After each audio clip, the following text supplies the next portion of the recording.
Para compreender as vantagens do uso de WebSockets, nesse primeiro momento eu gostaria de apresentar para vocês um exemplo de código com a implementação de uma aplicação de chat bem simples e com fins didáticos, que eu disponibilizei como código aberto no link que eu apresento para vocês, sem a utilização de WebSockets, para nós entendermos a implementação do mecanismo de pooling que seria necessário nessa aplicação. Inicialmente, nós poderíamos ter uma implementação de um servidor utilizando o framework Express. Esse framework, nessa aplicação Express, nós vamos implementar o uso de middlewares para utilizar mensagens JSON, implementar o middleware de CORS para permitir a comunicação do cliente com o servidor, independentemente do domínio em que estejam disponibilizados o cliente e o servidor. Nessa aplicação, na linha 9, vocês podem verificar que nós temos um vetor de mensagens. Nesse cenário, eu propus que nós utilizássemos um vetor de mensagens para armazenar as mensagens, ao invés de utilizar um banco de dados, a títulos de simplicidade. Esse vetor de mensagens, a princípio, ele representa as mensagens que devem ser transmitidas nas comunicações entre o cliente e o servidor. E vocês podem observar que essa aplicação Express ela possui duas rotas.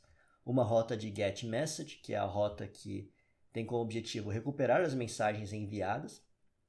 E temos uma rota de postMessage, que é uma rota que tem como objetivo inserir novas mensagens na fila. Mensagens essas que devem ser comunicadas aos outros clientes que estejam participando do chat. Nessa aplicação de chat que nós estamos implementando, é importante destacar que ela é uma aplicação de chat que ela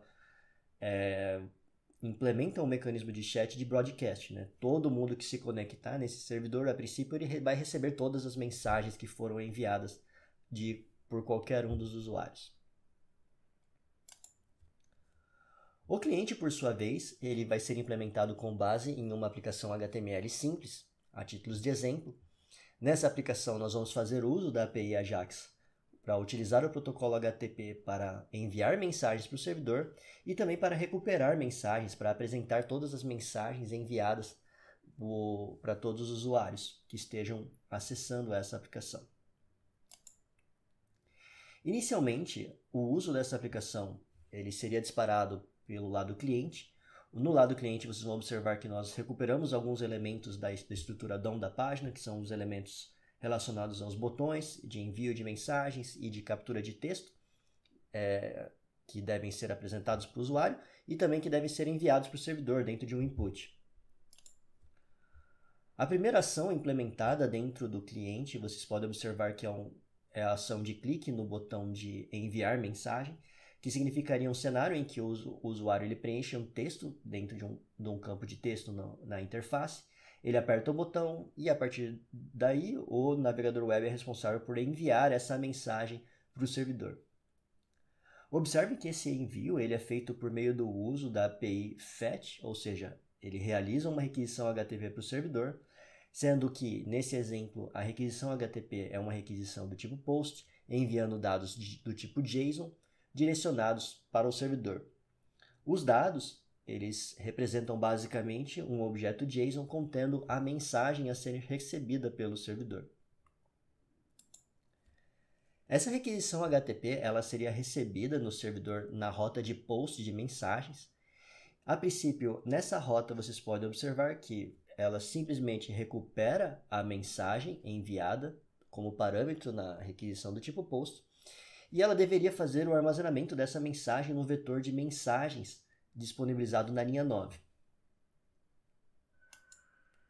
Em seguida, o cliente ele inicia a etapa na verdade, não em seguida ele inicia uma chamada de pooling com uma chamada do setInterval do JavaScript. Lembrando que essa chamada de setInterval ela vai ter a finalidade de implementar um mecanismo de pooling. A cada 5 segundos, ela vai mandar uma requisição HTTP direcionada ao servidor. Essa requisição HTTP ela vai ser direcionada ao URL de recuperar as mensagens disponíveis no servidor. Essas mensagens vão ser recuperadas, vão ser traduzidas para um formato de estrutura de dados de vetor no JavaScript e depois, para cada uma dessas mensagens, vai ser gerado um elemento LI que vai ser anexado dentro de um elemento L para a apresentação dessas mensagens no cliente. Lembrando que essa implementação basicamente representa a implementação do mecanismo de pooling, em que de tempos em tempos o navegador web ele faz a requisição para o servidor, perguntando se foram recebidas novas mensagens que devem ser disponibilizadas para o cliente, para o usuário.